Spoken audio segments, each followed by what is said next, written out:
Hello guys, happy kitchen চ্যানেলে সবাইকে স্বাগত। আশা করি সবাই ভালো আছে। আজ আমি তোমাদের সঙ্গে শেয়ার করব অতিরিক্ত গরমে একটা সুন্দর লিচু ড্রিঙ্ক।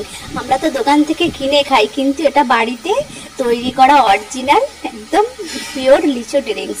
প্রথমে আমি এখানে লিচুগুলোকে খোলাগুলোকে ছাড়িয়ে নিয়ে বীজগুলোকে আলাদা করে নিয়েছি। তারপর আমি এখানে ফ্রিজের ঠান্ডা জল নিয়েছি ও 3 চামচ চিনি দিয়েছি, দিয়ে এটাকে ভালো করে গুলে শরবত করে নিয়েছি। তারপরে ছাড়ানো লিচুগুলোকে ব্লেন্ডারে দিয়ে ভালো করে ব্লেন্ডার করে নিয়ে তারপর আমি এইভাবে ছেঁকনি দিয়ে ছেঁকে নিয়েছি।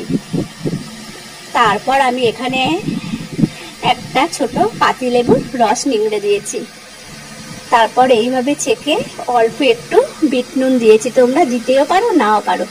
একটু বিট নুন দিয়ে তারপর গ্লাসে পরিবেশন করেছি। গাইজ, আমার চ্যানেলকে লাইক অ্যান্ড সাবস্ক্রাইব করে বন্ধুদের সঙ্গে শেয়ার করে দাও।